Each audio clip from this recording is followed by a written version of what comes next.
Yeah, like a giant. Yeah, there's a preserve of fire. Like part of it is like community. Kids, community organizations.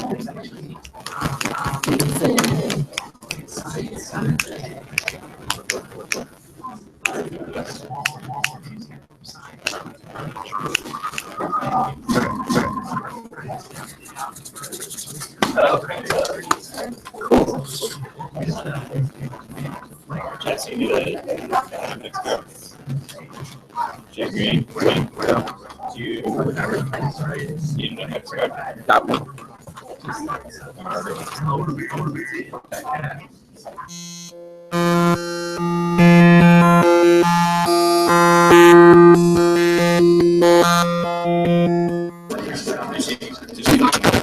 She said what she said. What time should be? Yeah.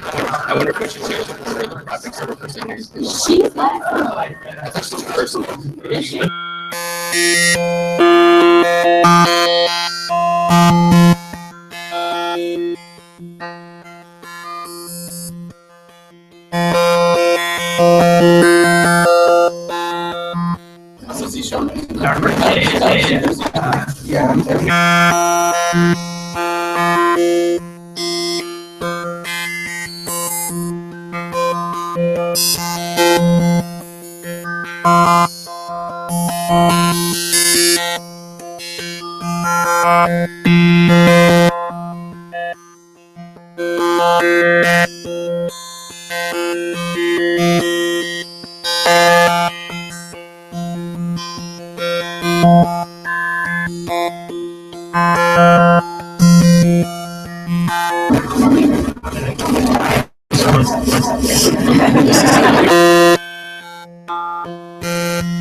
telling me that on Friday I'm talking to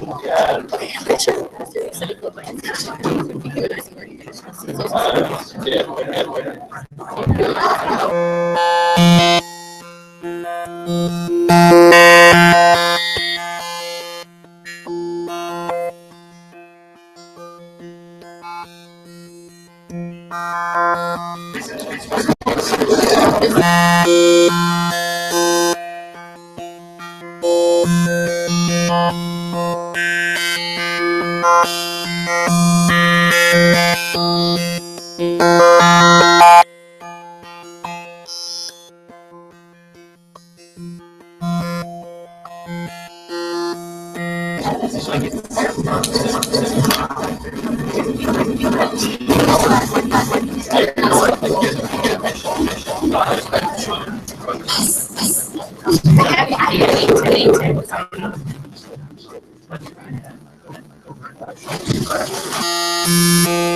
So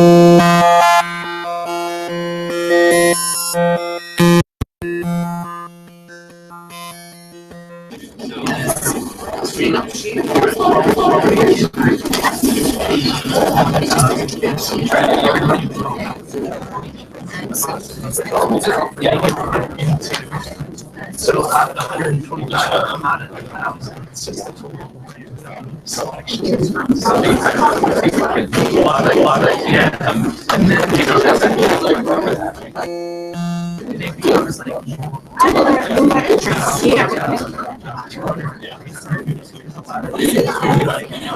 even this week,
No, but fast forward to show on the slides. And then I'll go back to it. Yeah, I think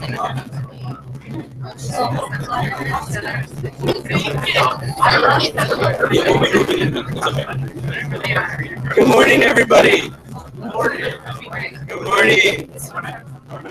Thank you so much for joining us to start your morning.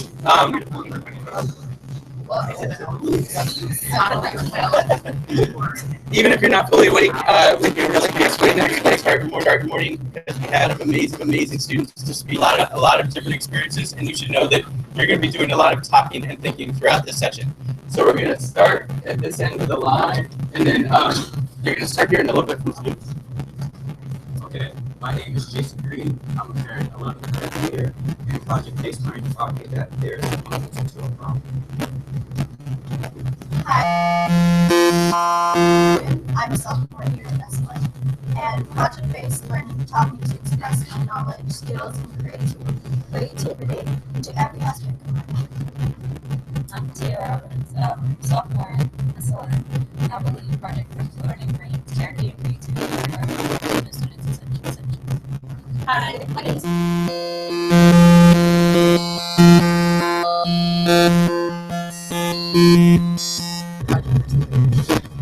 I'm Sydney from the city here at Esalen.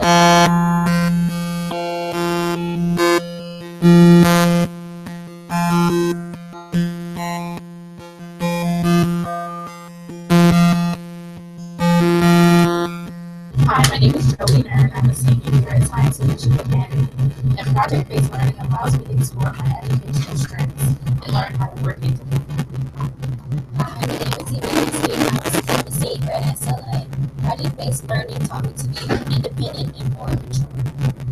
Hi, my name is Tim Best. I teach students here at Science Leadership Academy, and I believe that project-based learning and inquiry teach students how to think and how to learn, thus equipping them for basically anything that comes along.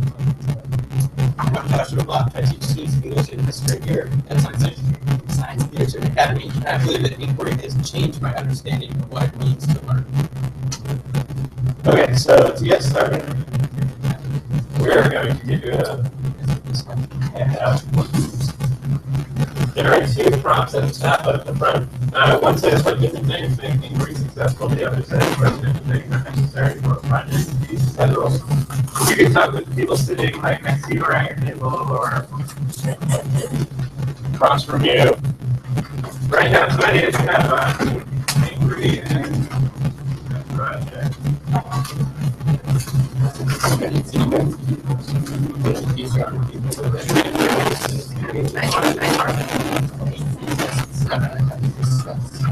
If there's any actions, let me know. So come on. Okay. Yeah, you can stick it. On the other side, sorry. There's no notification. Yeah, no. You look at the side that has 2 bucks, 2 bucks, 4.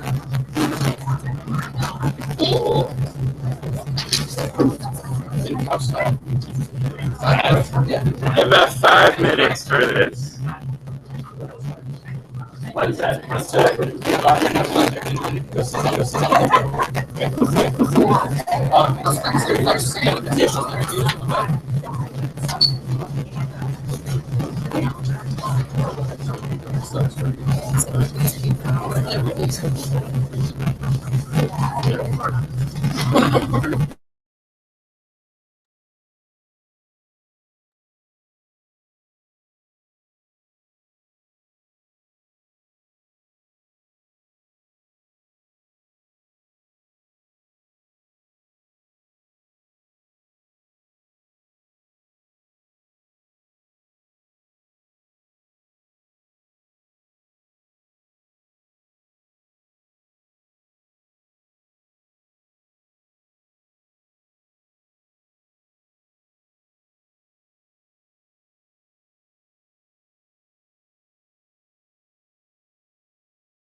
a lot of people say, even your closest friends.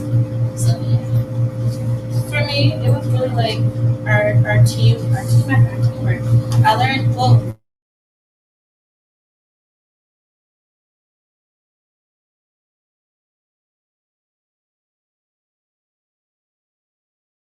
we were just like debating each other. So it was like We were so passionate. yeah, we were so passionate about it. We're just like, oh my goodness, this person said this. I guess for us, it was just like teaching ourselves to like give ourselves checkpoints and actually make sure we're on task. So it's like we're working together and together. Yeah, we're so blocked on the block with keeping us on task.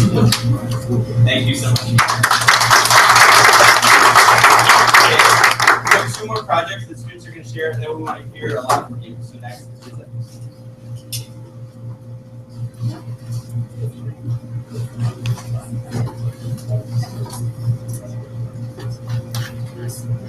Giselle. So my name is Giselle, and I'm a sophomore here at SLA, and I'm in Mr. Best's biology class this year. And this quarter, he gave us this project about the evolution of the organism, and the goal of this project is to trace the evolutionary history of the species and imagine its future evolution. So the process of this project was, first of all, we had to brainstorm a lot of ideas and topics that we're going to do in the project, and we also did the activity called speed dating, where everyone in the class has to talk to whoever is in front of them after the rotation and talk about what their idea is or what they're going to talk about in the project, which really helped us gather more information about our project, and it helped us. And we also received a lot of comments and suggestions from other people, so that really helped us during the project. And another thing was, and after the activity, we also did the real process began, and we also got a lot of we also got checkpoints and classworks, which taught us about or how to do the project, and they showed us a lot of videos in the class, and we did a lot of activities regarding the project, which helped us a lot, and we did some of our work for homework too. And so the final product of this project was a written explanation of evolutionary adaptations,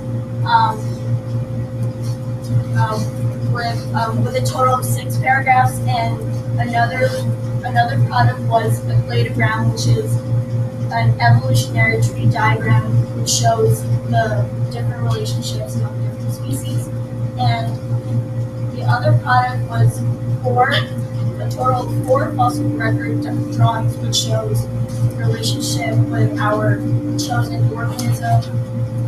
In my case, I chose a bat, so I had to show what the fossil of the bat from the past is and what I chose, what I drew or what I figured to have fossil in the future. And the final product was a drawing of the future organism after 1 million years and an explanation of how it's going to survive in a new environment.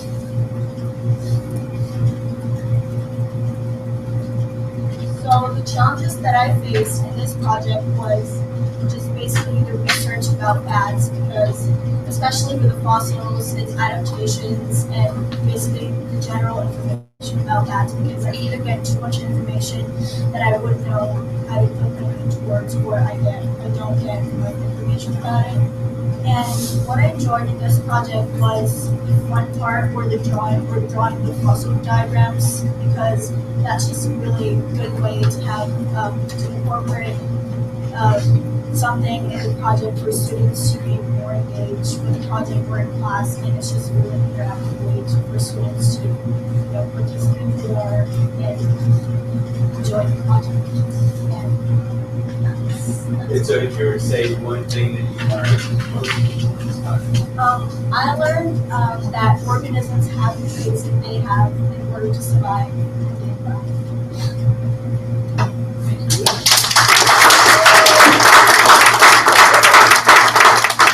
And Amanda managed to survive mass transit today with lots of delays.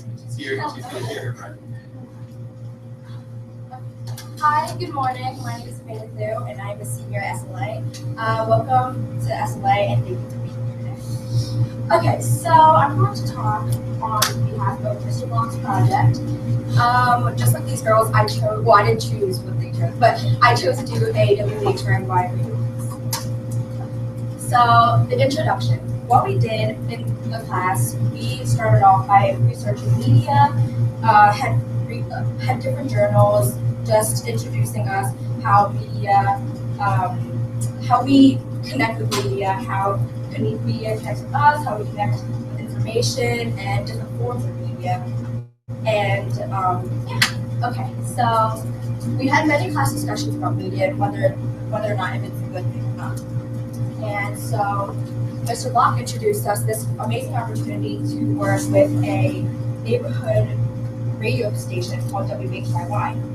And so we had the opportunity to create a radio piece on whatever we felt like the world needed to know. So like I said, creative freedom, we had creative freedom. Whoever chose to do a radio piece, we chose the topic and we researched a lot about it, and then we pitched the topic to Mr. Block.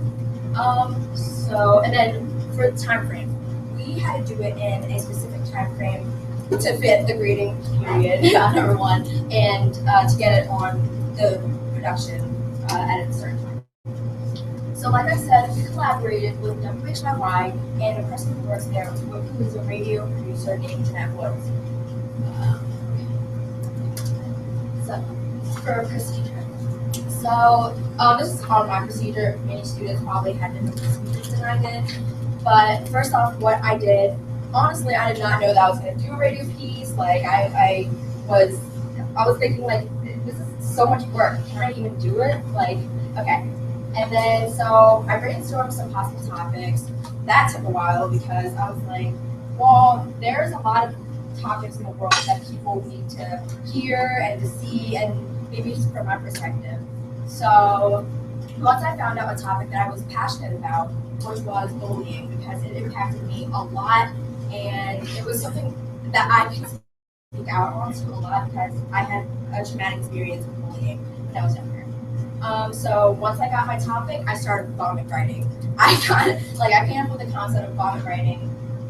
It's just you sit down one-on-one with your laptop and you just write whatever speaks to you, and you can just proofread later. Oh, actually, that's the next slide. Next point. So proofreading. There was a lot of proofreading going on. So when you're just vomit writing, you kind of just speak whatever's on your mind. You don't really think about grammatical errors, spelling. You just go back and check it off. But I proofread and had my peers proofread, my teachers, and then once I had a solid script going down, I emailed Miss Jeanette for other critiques. Now, she came into our class one-on-one so she can speak to us face-to-face, but when I had finished my script, I emailed her because I was like, Jesus, whatever. So she gave me pointers back, and then I had to rewrite my entire script over again with her critiques, and then that's when I started recording. Now, recording, I thought that was going to be very easy because I thought I was just using my laptop, my headphones, okay, cool. But when I started to do that, the audio wasn't as clean as I wanted it to be. So we used a recorder that Miss Jeanette gave us, and it took maybe 5 times for me to record everything, get a clean shot. I had errors when I messed up. I got really frustrated.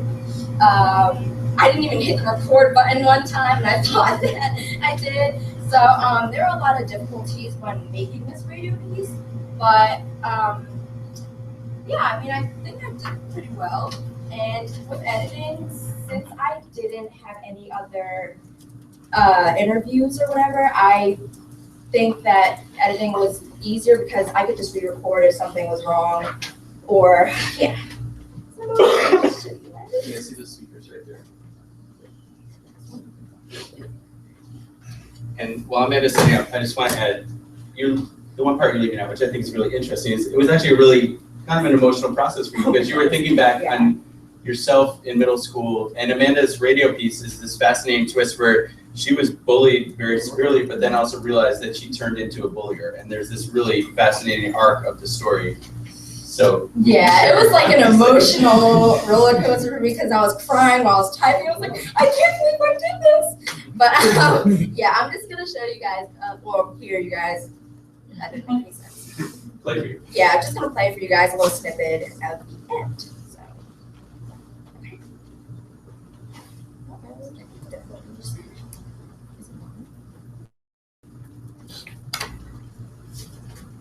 Oh, there it is.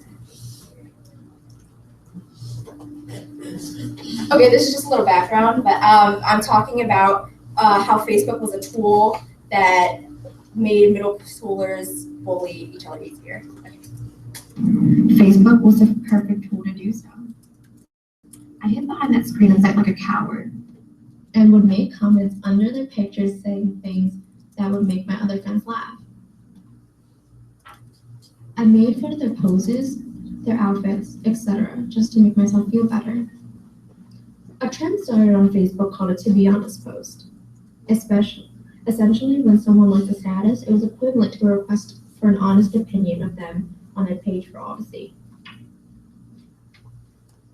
Once I saw a request from the mixed-race girl, I pounced on that opportunity to say what was on my mind. I said I wanted to give her a makeover so she could be prettier, and mentioned that she was annoying and weird. A significant event happened that made me change my ways. One of the guys in my friend group made a Facebook post saying that he hated the girls with a speech impediment, and he tagged her in it. A bunch of us liked his post because we thought it was funny. The next day, everyone who liked the post got called down to the principal's office. Her mother was upset, and the girl felt humiliated and hurt. Similar to me, she thought that we were friends. Just imagining how I made this girl feel rejected made my stomach turn. After that, I knew that I wasn't myself. I'm not this person. I had no right to call out flaws or insecurities of others because I was feeling insecure myself.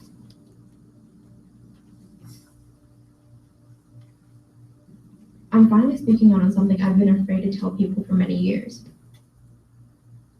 I want to apologize for being a monster, and I want to apologize to those two girls. Trying to bring someone down doesn't make anyone any better. I remembered how the popular girls made me feel when I was the new kid, and I became exactly like them. You don't know what someone's dealing with until you've been in their shoes. If you ever encounter bullying, please speak up. No more making each other feel inferior. No more bringing each other down because we're different. No one deserves to feel any lesser than anyone else. I was on both ends of the bullying spectrum, and I hope this story helps people realize the damage that bullying causes. Why am I telling you this story? This is an experience I will never forget. Everyone we know deserves to feel safe and accepted. Let's stop and end these traumatic experiences that can stay with you for a lifetime.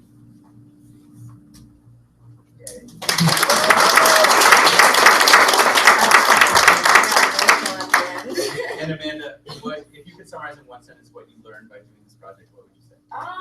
Okay, I learned that media is such a helpful tool to get your story out there to do better, not just post a selfie and get a bunch of likes, but to actually change and out your opinion out there so people can listen and maybe change their opinions too. Thank you. So our goal was to show you a wide range of projects and products from student perspectives and also from a wide range of students who have very different school experiences. If you flip your sheet over right now, you can see that there's 4 boxes. Could you please stand up, find 3 people you don't know in this room, and then with those 3 people make a group of 4 and then get a student, so you're a group of 5, and you have, say, 15 minutes? I think 15 minutes right now to talk about these different, and you can choose any of these boxes that you would like to focus on, or all of them. And you have 15 minutes to talk in your group of 4 after you stand up, and find yourself 3 new people and plus a student. So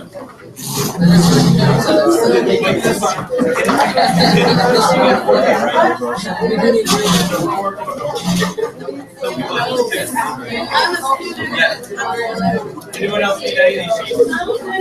I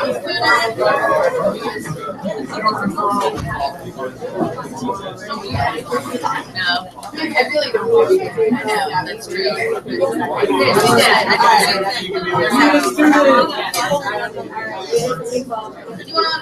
Yes. I don't know. Hi. There's extra students. We need more students.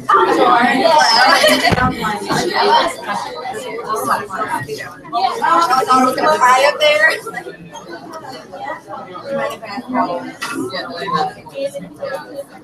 Yes.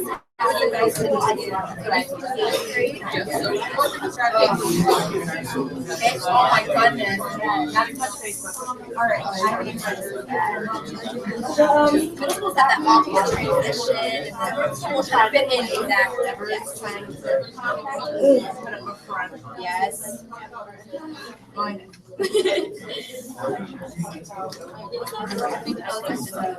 Yes, the floor is great. It's great. So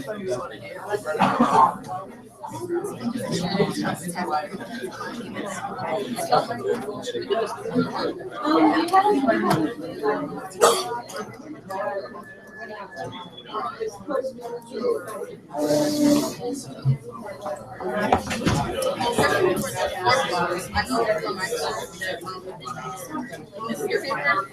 I really look towards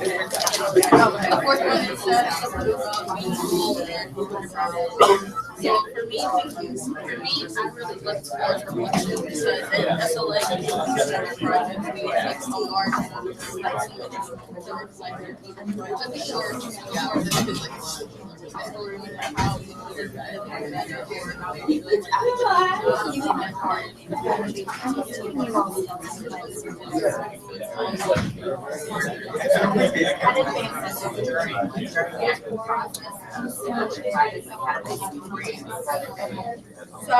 So usually you go create like a paper or a project and you say like, oh, is it nice?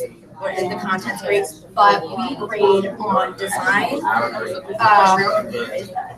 design, application, knowledge, presentation, process, right? Yes. So and they give it on a scale of, it's like a number scale from 20 to 18. That's meeting expectation or exceeding expectation. Like I know. Exceeding expectations, meeting expectations, and then not meeting expectations. And then so if you just do the bare minimum, you just get meeting expectations. But if you want, and that's if you want to go above and beyond, like one student, you deserve a good day. So yeah, exceed you exceed the expectations. So like growing class like you progress. Take that time to totally and I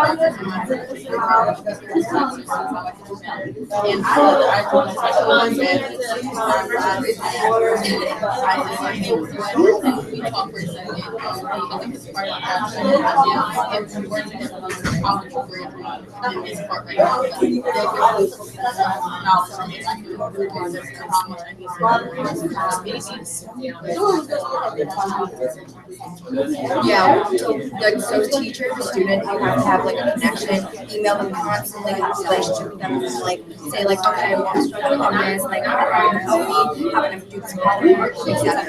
And for me, in formal class, if he grades process, he gives us checkpoints and like on Canvas and he like says, oh, submit this here and then I'll have a conversation with you if you met those checkpoints exactly. And that's for progress. Yeah.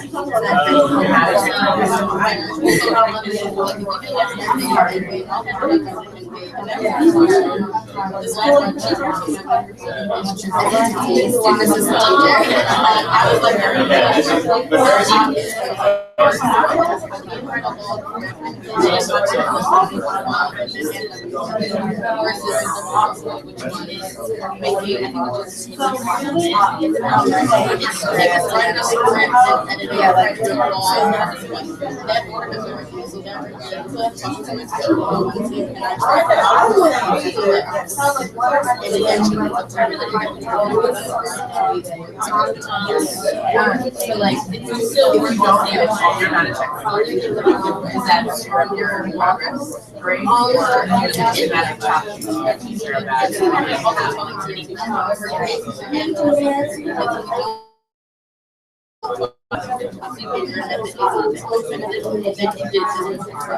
so that's why you're looking at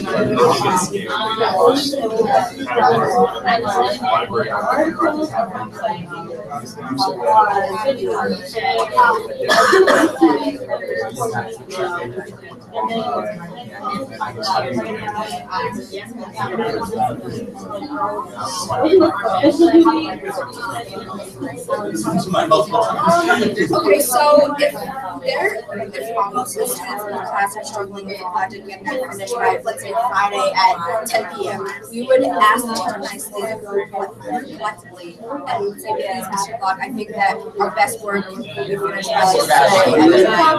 Do you think we should consider us pushing back the dates a little bit so we can have our time? And then we talk it over, maybe to a compromise and say like, oh, sure, let's do Sunday 10 o'clock or Saturday. I'm not going to extend the deadline, but you can show me that you're being productive, but really, like, it would be more interesting for me to see higher quality progress. So,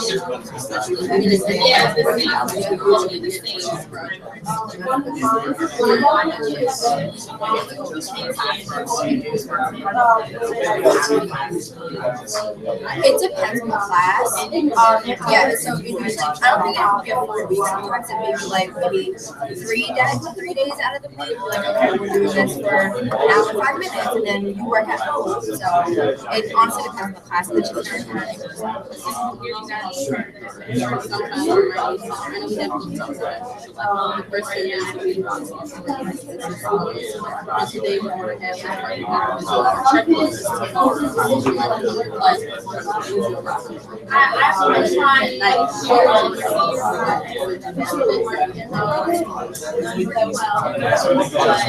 Mini lessons in the beginning of class, I try to make them very relevant to the part of the project that the students are working on at that time. So like in the trial, I may use the mini lessons to be like, here's 3 resources that people might not have thought of yet, and let's brainstorm how to use them.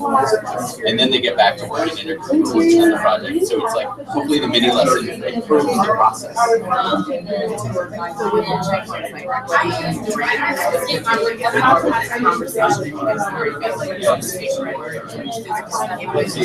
The advanced essays is like, show me your rough draft. Yeah, and then they have a conversation about it.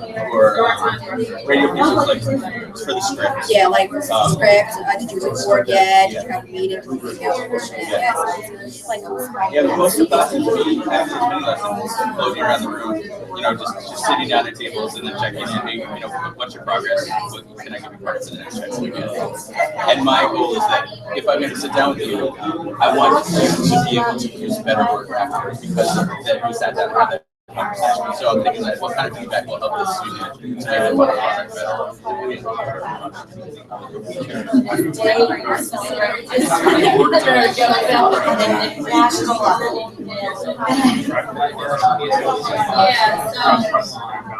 Yeah. Well, like for the rough draft, it would be a great. So I'm like, make sure you get me to sit next to you. I kind of try and put it on that a little bit. Like you're not going to get the grade unless I sit down with you. Like, I'm not going to chase you. You know what I mean? So it's a little bit like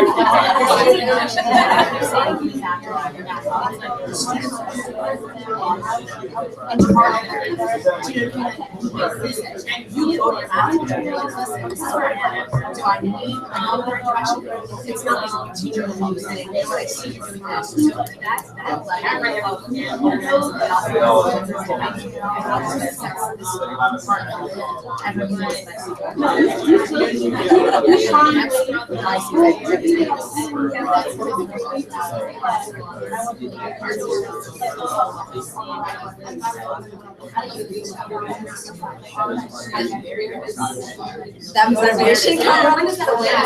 You're in charge of what you're doing. That's your responsibility.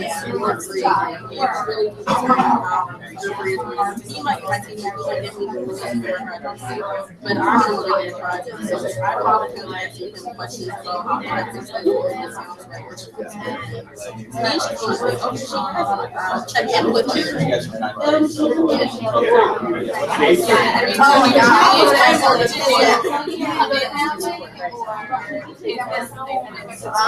I think that I learned in all these years. I used to be a very teacher person, and growing up to a teacher, very Take 5 more minutes and then get back together for our so like I would usually, if they saw me failing or something, I'd be like, oh, and then here they're just like, hey, like what? Yeah. So when I saw my grade difference, oh my gosh, what do I do? And then I need to start talking to my teachers, like, please, is there like extra credit I can do, or like make assignments? And that honestly developed for me in freshman year, when I started to realize when teachers are just like, okay, well, I'm not going to be to your baby anymore, but you have to take responsibility for your grade and how you're going to do what you want to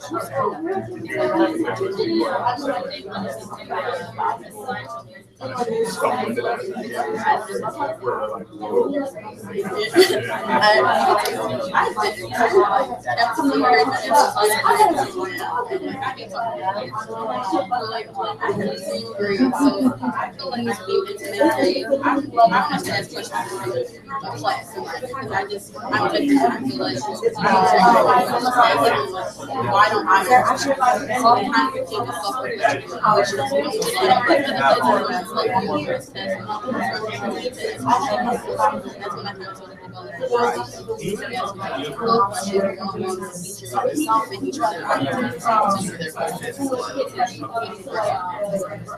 do you have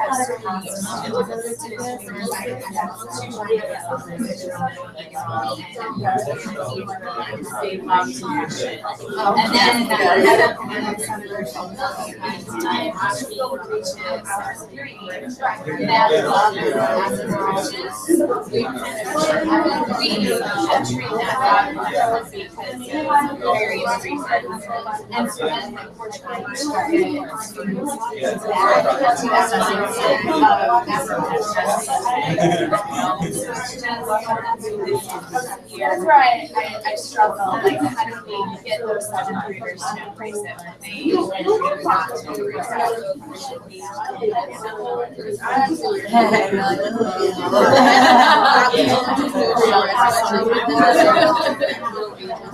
So I want to ask questions, but I think the challenge because when you challenge somebody, they're like, okay, well, they think I got it, so they're not trying to hear it. Kids love to hear that. So once you see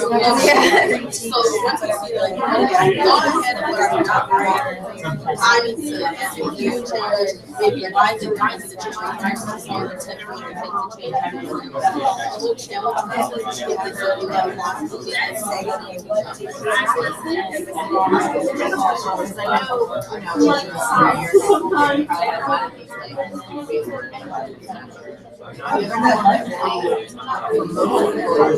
So someone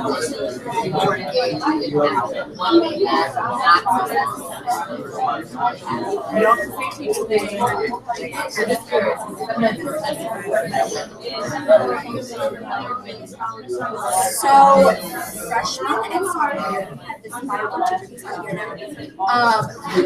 Yeah, that's why he's not here. Yeah, so he did a style of learning where he's kind of just like, I don't know, he wasn't the best teacher. He tried too hard to be our friend and our teacher, and that didn't work well for us because we needed a little bit of structure. But yeah, like he was just kind of ridiculous.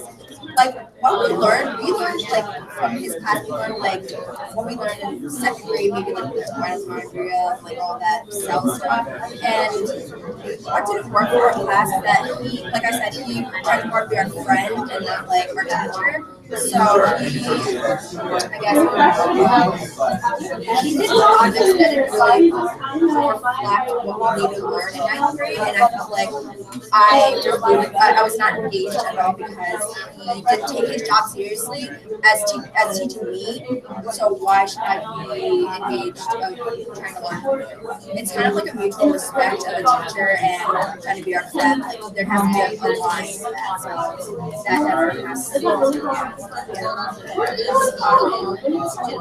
Okay, if everyone can start coming back into the big group, you can grab a seat wherever, and students, be with us wherever you want to be, so we can all see each other. So like ecstatic, love doing very much so. But let's do it. He was like, well, first the first person got 2 years. Yes, that was not supposed to happen. All right.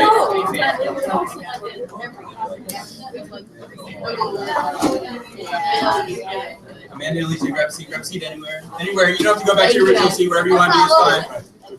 That's fine. And I would just say to start out, it was really nice to hear the different bits and pieces of conversations at different tables, both from student perspectives.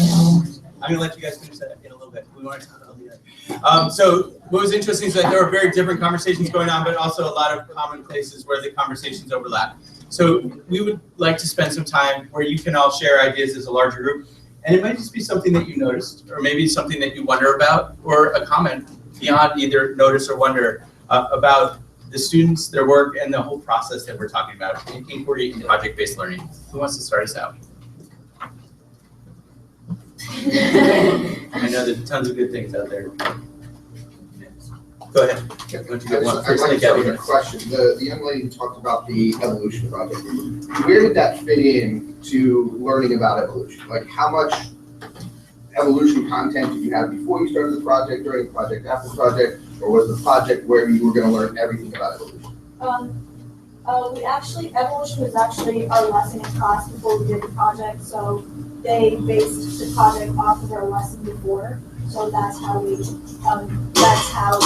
easier for us to do the project because we already learned that before doing the project.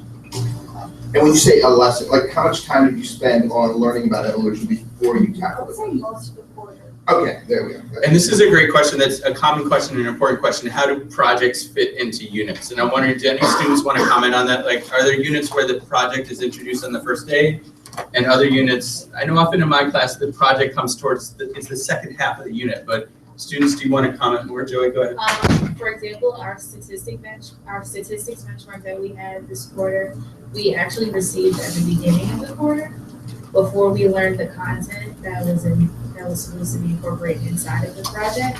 So during the course of the quarter, we just basically learned all the information that we need to incorporate in the benchmark towards the end, which was interesting because personally, I've never received a project before we learned the things that were supposed to be incorporated in it. So that was interesting, but more frequently, it's that you learn some content the class is doing, studying and investigating some things together, and then you learn about the project. Go ahead. So then I guess my question is, if you'd already spent like a whole unit on evolution, did the project, obviously it let you apply it, but did you really learn more about evolution, like knowledge-wise, or was it more that you could just see how it was applicable? That's a great question. Let's make it about the evolution project and also other projects afterwards as well. I would say that we learned more about evolution too, because since we're doing more activities, as we were working on the project, we also did a lot of activities regarding evolution, and they showed us a lot of videos about it, and so that just helped us learn more about that topic. And we did like more, fun activities, and we really dug deep on the topic. So that's how we learned. I just wanted to say that certain parts of it we didn't generally learn at first, but we learned it as we did the project more. So the collidograms, we discussed it at first, but then like a lot of kids, I know a lot of kids didn't understand how it worked. Like, but then as we went into the project, then we were learning like about how certain two like organisms had certain common ancestors. It helped us like learn how to do it more and stuff. Also like a lot of kids got like a lot of like freedom on it, so it wasn't like he taught us everything and then we just like all had the same project and put it in the same. We all had different organisms in it. The project helped us learn more about just not like human like evolution, and helped us learn about whatever organism we decided to choose, its evolution, and also be creative because we had to like change the environment and see how that would change them in the future, which wasn't like really like he can't teach us like how an animal is going to be in the future. We had to like use our minds and like, because I know I did sharks and stuff like that, and I had to use like stuff that would typically happen. I can't just like say like sharks will grow feet and walk out of the water in the future. And you had to like usually use what you've researched and what you know to make a environment that you know what could possibly happen. You want to pass what your short? I made the water get harsher currents and climate, and then change my shirt like depending on what the environment. Okay, Gabby, you want to say something before? Gabby, you go first. Okay, this. Or what you were going to say before, whatever you want. I thought you were going to say something, right? Before this question, I think like Kyle brought up about how content fits into project-based learning and how like how much of it is there any that gets lost, and how do we work around it to try and fit the project-based while also learning the curriculum, which I think tied to his question about the evolution project. So I love that we did this project. Yeah. Does anyone want to respond to that? And then we'll get to other issues as well. So this idea of how do you have cover content, I guess, in the midst of project-based learning, right? Great. Is that related to what you're going to say? So it's very related. Okay, great. So if this takes it, if you feel like this is too separate from your question, then that's fine. But I'd also like to hear from teachers, like if you have an approach, like a way of thinking about how much or little content you need or want or hope to embed in a project.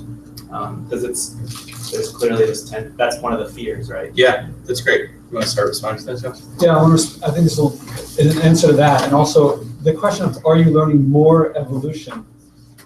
If how you quantify more evolution is through more facts, I'm not sure if that, I mean, is that more than actively doing something and thinking about it and connecting it with your life? That may be less abstract facts. But what qualifies as more learning, yeah, you're asking, which is a great question, and gets back to both of your points. And did you also want to add something? Yeah, well, I had this idea that I've heard before of a project as a dessert or project as main course, and the idea that you can use the project and just-in-time teaching to sort of move the entire process along. I mean, you're not really giving away the whole story.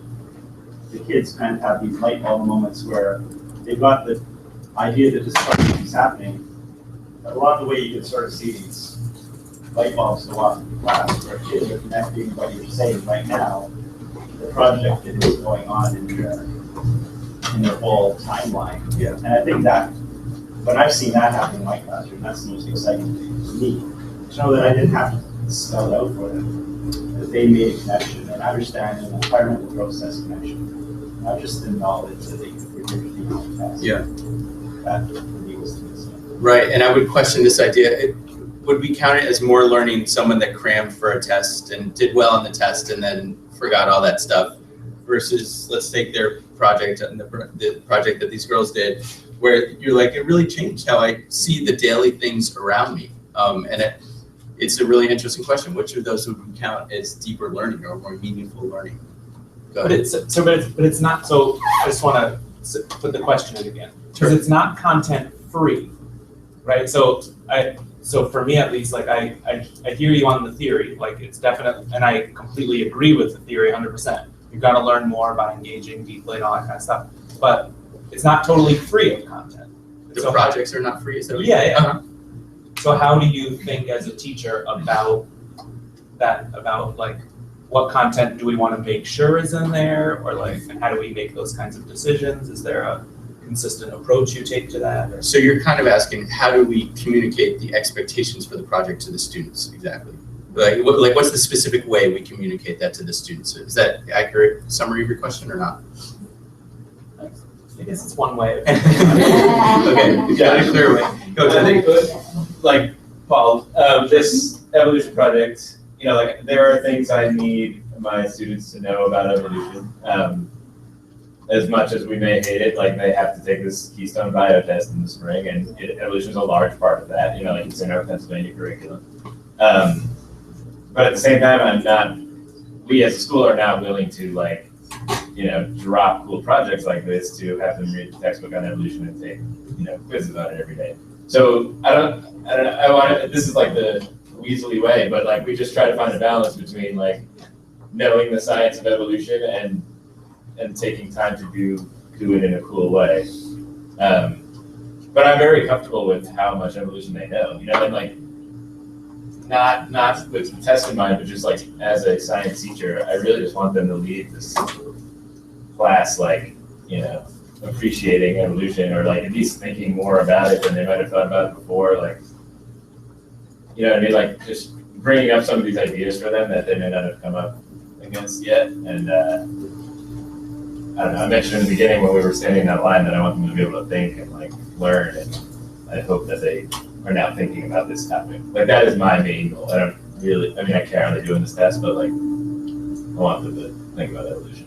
And so Amanda, Kyle, Tia, Jessica, did you go?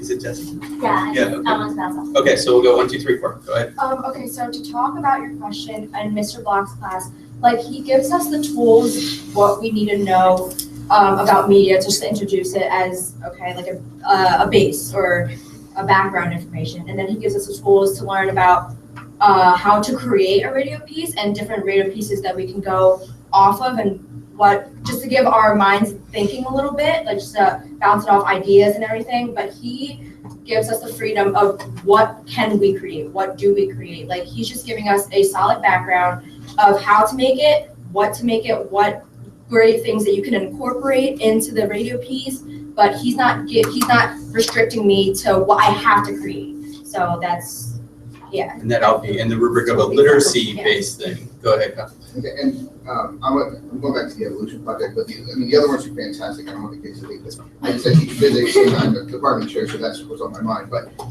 so if the Keystone exam becomes a graduation requirement, can you pull off getting every kid to graduate and still stick to a fantastic project? I love it. We used to do it, and then we stopped doing those kinds of projects because the Keystone and the prep and the prep and the prep. So can both be achieved? Can you get the project and the graduation requirement in the state? Yeah. Our kids do exactly. They do very well on these Keystone exams. You know, by like, you know, far higher than like the city average, which is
one project a quarter. Science, we do many projects, but at the same time, we are learning content. So, when taking the keystones, I took a biology keystone last year in my class, and we promoted it to our area of science, many projects with our projects, and then about maybe a month before the keystone, we would have this thing on a website that was test prep, and it was due every Friday. So that's how we put it, preparing for the test, which went over things that we had already learned, as well as new content that we could ask her questions about. I forget exactly. Yeah, It's well, a lot of I think it was charter schools. It's called Study Guide, and teachers provided us with a whole bunch of questions, and it was multiple choice answers and also some things we could write it ourselves, like fill in the blanks or multiple choice. So we would actually do it every Friday, 15 after the school day. So that we wouldn't go home and try to rush Friday night and try to do it. Instead, we had to get it done that whole week by Friday at 3:05. And if you didn't get it right, you didn't pass it. So you had to make sure you kept doing it until you got a passing grade. And the teacher did see how many times you did it. So you couldn't really cheat yourself, nor could you cheat the teacher out of you. So you really had to study it and make sure you understand it. Yeah, we had to come down on a compromise. Like, and this was on purpose. Like, this guy was Lehman and the other science teachers, like, we can't ignore the test. We don't want to drop everything and just use the test. So we came down to the middle, which was like, we teach this 2-year integrated biology and chemistry course, and the kids take this test in the spring of the 10th grade. So we moved a lot of bio to before the test because it was a bio test, which made it more bio-y before and more candy after the test, but that's what we had to do. And then this other study island kind of review thing we did for, what do we think, about 3 months, 8 to 10 weeks beforehand. I don't know. Like, the current sophomores haven't started it yet, so you guys are get ready. And I'd encourage, so there's lots of things we haven't yet had a chance to speak of, and one thing that I would bring up is that I think is regularly amazing about what students do in this place is that this work that students create is often work that you would not identify as student work, right? It's work that stands on its own in the world. And I would also point out that we had 12th, 11th, and 10th graders speaking to you, but not 9th graders, and that was a choice of ours. And I wonder if any students can speak to how did 9th grade go, and how were you supported to then start doing the things that you've been doing in your older years at SLA? And Sydney, go ahead. So I guess, well, here, 9th grade year, we had this thing where it's really like getting to know yourself. So each year you have like it was like not an individual thing, which is what like each grade does. So freshman year is get to know yourself. I guess sophomore year is like your community. So system. So it's like as you go, that's what happens. So for my freshman year, I know a lot of my teachers are still like, well, let's see how each kid learns and let's see how like I can take from them and try to make my class better. And as I got older, that was still the same thing, but they were pushing me more towards the real world, the real world. Like outside of high school, like what happens when you go to college, what happens when you try to get a job. So really, I guess so the main question was like, really this progression from 9th grade from all of you to the place that you are now. You find yourself a lot more, and at the same time, you learn a lot about others too. So you really find like who you are, like where do I stand, where do I belong, what do I feel like I can bring to the real world, what can I do to make the world a better place. So it's like they pushed you to do great things. Alicia, go ahead. Kind of agree with what Sydney said. I think it's also a matter of growth and also self-dependency, becoming independent. Because in 9th grade, your teachers are more so, hey, have you turned in this part yet, or are you doing this, or are you really completing this right now? Oh, I want to check it. Then 10th grade becomes, well, you say you're doing it, then okay, I guess I'll see it at the end of the week when the checkpoint is due. While now in 11th grade, it's like, I want to see it on checkpoint day in order to be. So get it to me by then. But you still can depend on your teachers, not saying that they're not there to help you, but it becomes less of a kind of parent relationship to more of, I'm kind of like their advisor in a sense. I'm just wanting to review what you're doing. I don't know about 12th grade year, but from my peers, it's like, haven't done. If it's not done, I'm not accepting it, or accepting it as late and taking 20 points off, so it's very simple. So it goes from a lot of support to less support and more. You go ahead. This is like not as deep a question. It's okay. Are the projects all group or there's some that are no? How does that work? I'll just, in a quick answer, there's both, and sometimes there's choice. It's like you could work in a group or individual, but sometimes it's clearly this is individual and this is group. And sometimes it's choose your own group, and other times it's like, here's your group, where we've intentionally randomly selected, or maybe not randomly, but intentionally selected. So I think it really, and as teacher, it's really thinking about what would help this project the most. The same for thinking about the use of technology. Like, does it make sense to Zishan's sculpture here? Some students made videos for that same project about literary lenses, and they wanted to make a short film that showed how they were interpreting that short story through a literary lens. Zishan and Jake were like, we want to go across the hall into the makerspace, and we want to start making something. I was like, okay, that's great. But I would never want to say you have to do it in this certain way. There's some times where there is one format that only makes sense, but even the radio pieces, it's like you can edit it on whatever app you want. You might want to use Audacity or GarageBand, whatever. It doesn't matter to me what tool you use, but let's have the same expectations for the final product. And you approve their projects? Yes, definitely. So I would say there's many checkpoints along the way, and I know some tables were talking about this, but it's never like, this is due in 2 weeks. Good luck. See you. See you later. It's more like, this is your final date is in 2 weeks. In 2 days, you need to show me your proposal, and I need to approve it, and I'll give you credit for your proposal.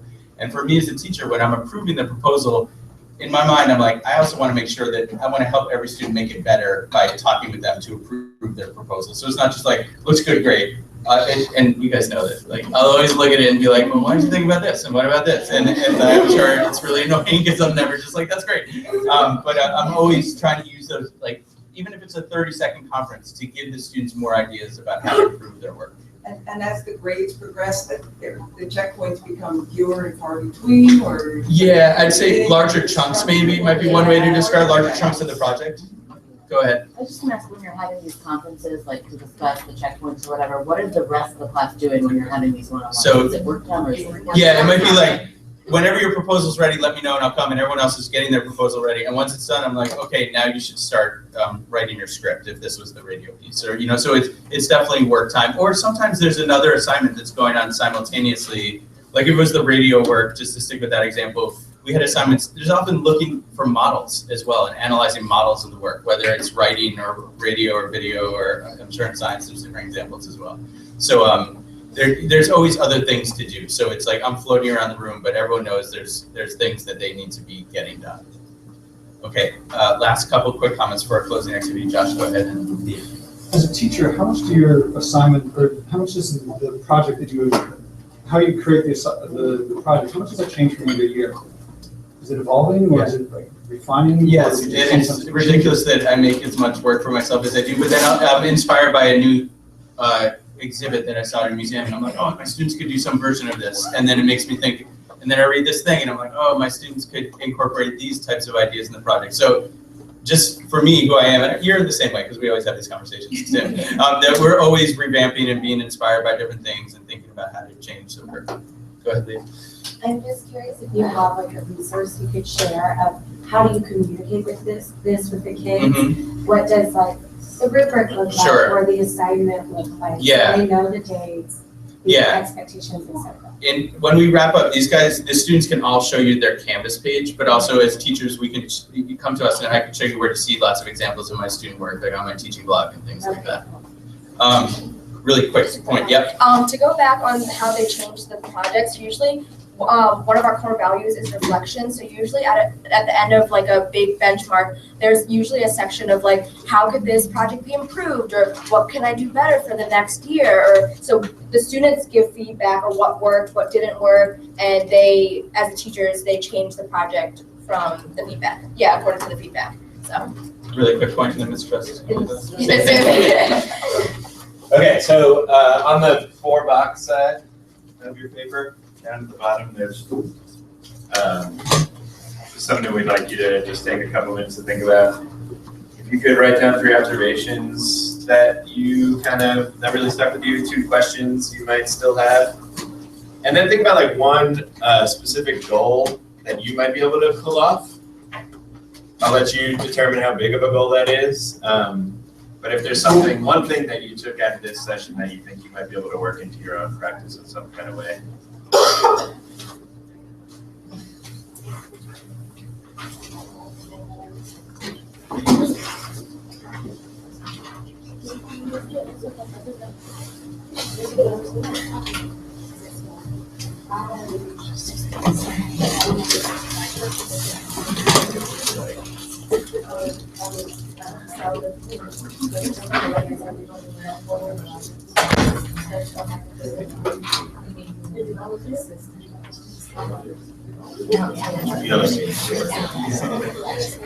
I can also my thoughts.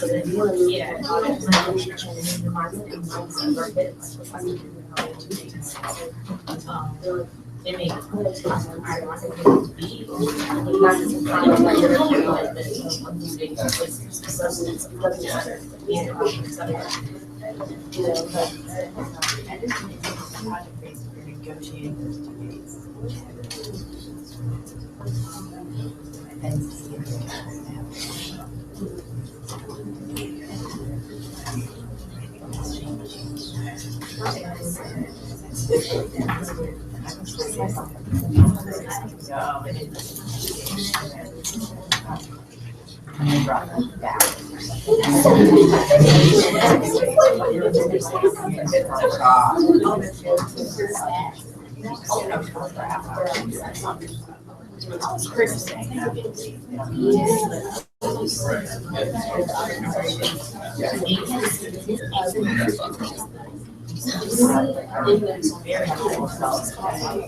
One minute warning on that little closing thing.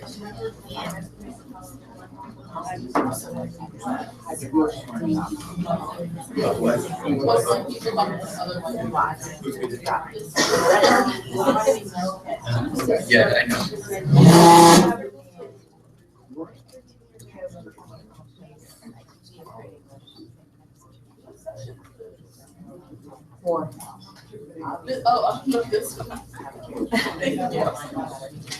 It's what is it? An inside perspective, an insider view of inquiry and project learning.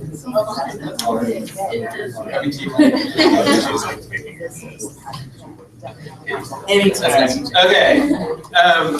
To wrap this up, I'd just like to hear from, let's say, 10-ish people, but you don't have to raise your hand. I'm not going to call on you. Just shout out something that you wrote down. It could be an observation, a question, or a goal you have for yourself.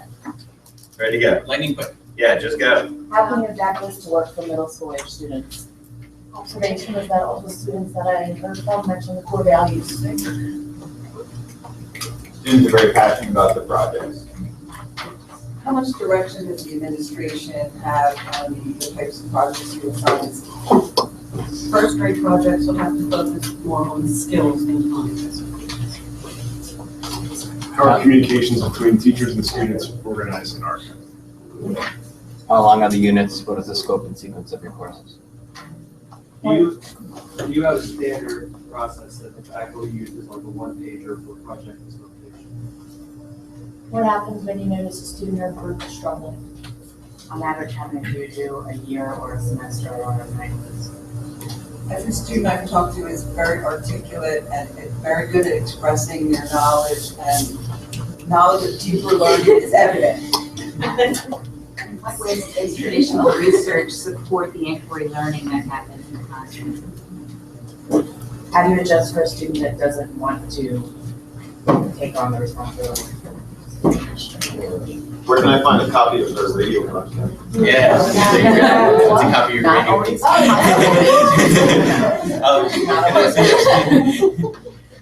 These are wonderful questions, and feel free to talk much more to us and to the students. Thank you all very much for coming.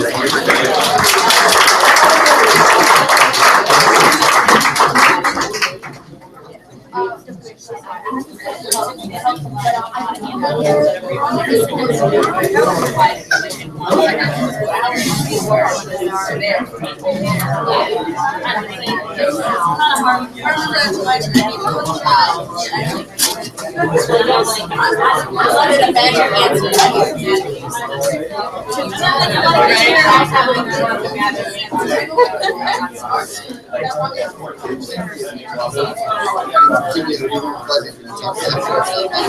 by the way, I just want to make sure it's clear. I don't know what technology you have.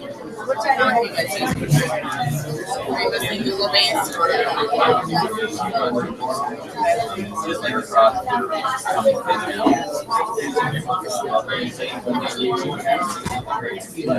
you guys have access to like Microsoft Office and all that stuff? And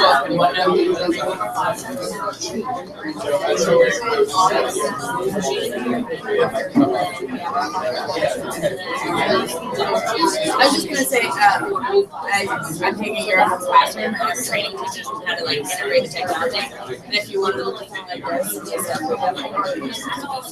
it's you can email for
Thanks for sharing.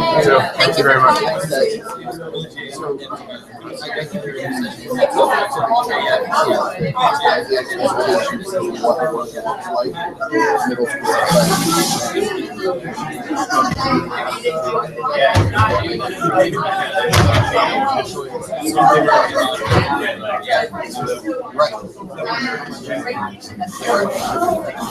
There is no breakdown, there is no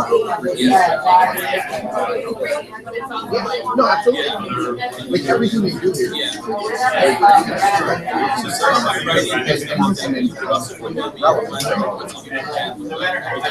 I find that like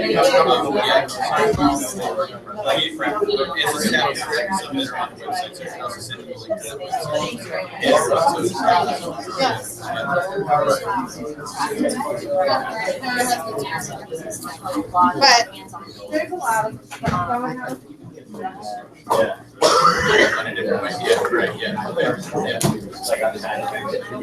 So, thank you.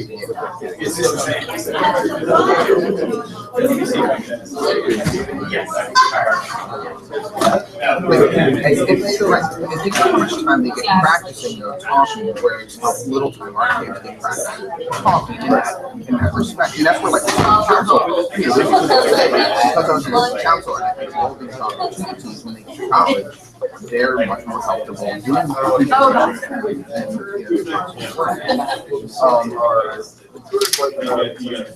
about like the climate change stuff that I've been doing. And the project the kids are doing. It's gonna be fun. Kids my about. Sounds good. I'm gonna pop right over there. Out in the sledge. Talking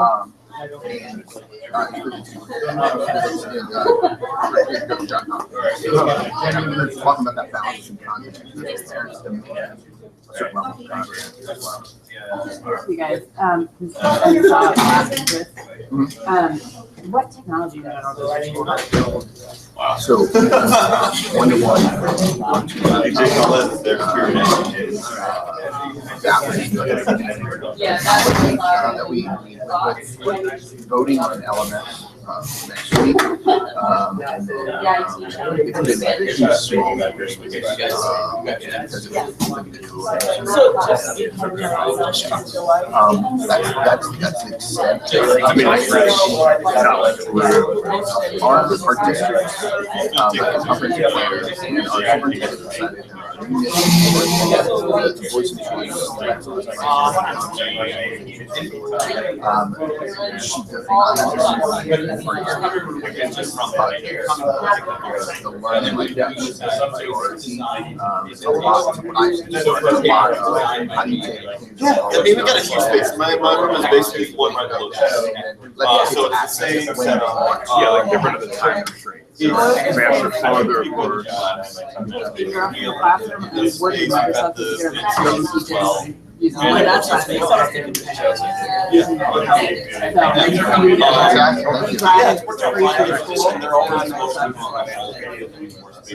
Yeah, we have the Microsoft because we want to run through the house. We don't have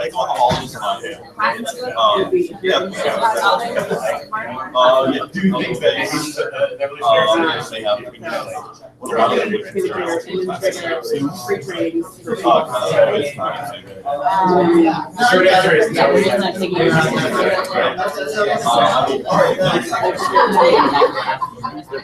both are fun, but I'm just not sure. But for the meantime, it's trying to push me.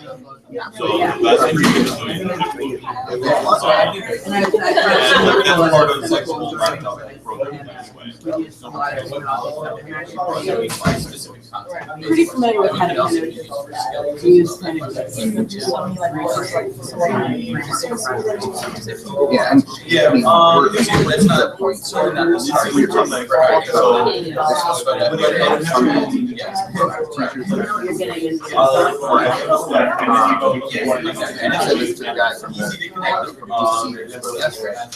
they just spent 15-20 years getting us to consistent, standardized, and so on and so forth. And now all of a sudden, it's like they want something different. And I'm like, do you understand? So I'm trying to the exhaustion factor and stuff like that. I wanted to do one this summer, but all of the workshops are going to be something else they have. And like this conversation we had about content, and like it says something like, we have the events, work on it, like that doesn't fly in our building. In our building, pressure was on. How do you get reasonable kids to test? Don't graduate. It's actually a sticky situation because we've traditionally done so well.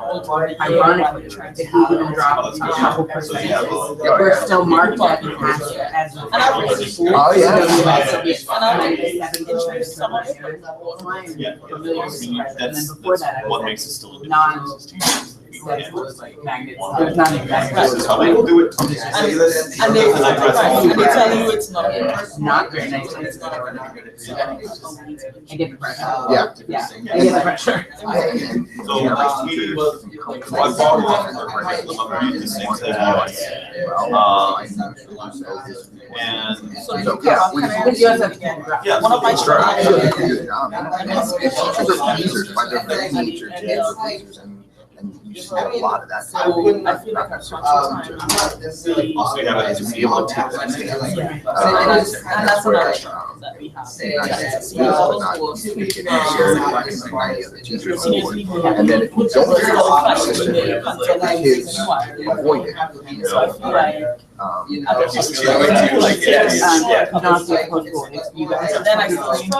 You can set an individual session. Sometimes something that sparks the school change. Well, and we have a lot of teachers who are interested in to make it. Yeah, we do And constant I think, cross. so yeah, that's my point. I can give you some extra business cards if you want. Because even if I don't come out there, if, since you have offices, if they have questions, Yeah, so unit one is just basics, and unit, So actually, let me just give you, I'll give you a stack. I got a whole box. They paid for this conference. We suckered my company into paying for it. And he's like, yeah, it's great networking. Mostly, we just really wanted to come. Everybody that does this right now has been an educator, like an actual educator. So we were mostly just like, no, we just really want to come. Well, absolutely, that's.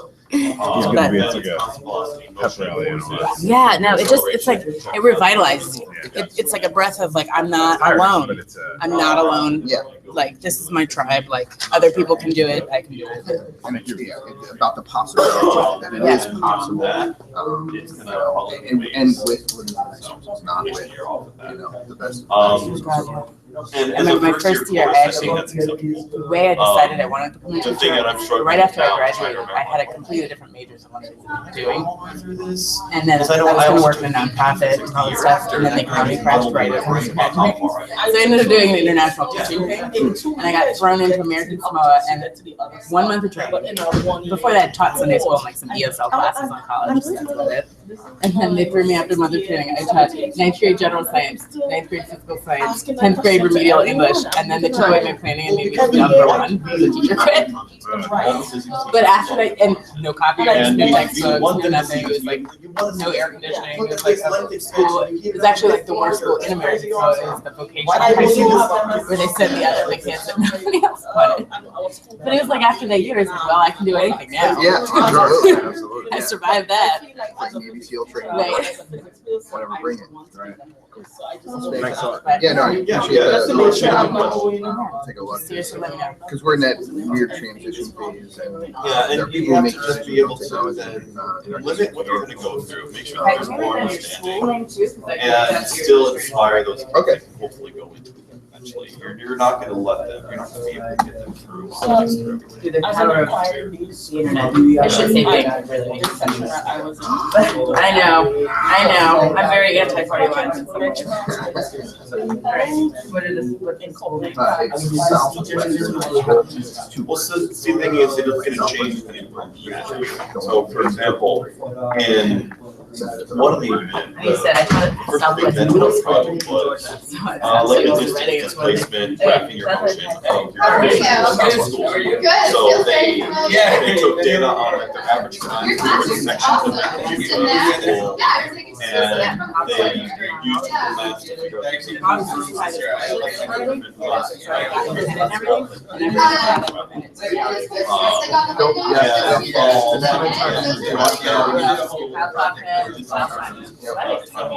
That way it doesn't look like you're like a.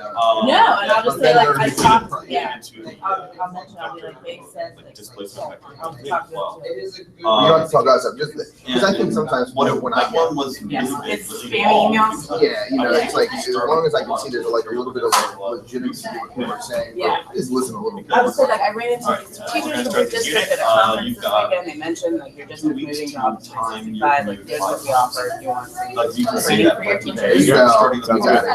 Thank you guys so much. They may or may not be able to at the time, but it doesn't have to be like a unit long take the entire unit. You sometimes have to shift it to something else. You have to say, okay, this unit, in order for me to be able to do a project that fills that content that you want them to do, I have to introduce the content first. It can't just be, I can't teach them free body diagram. They can't discover free body diagrams on their own. There needs to be some level of teaching for that.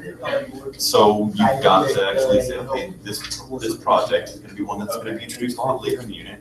and is gonna require that I have a lot more direct instruction at the front in order for them to a project along with it. So it's going to depend on the project, it's going to depend on the content you're worrying about, whether or not it's a big, long project or whether it's something that's maybe just as powerful but over a smaller time frame.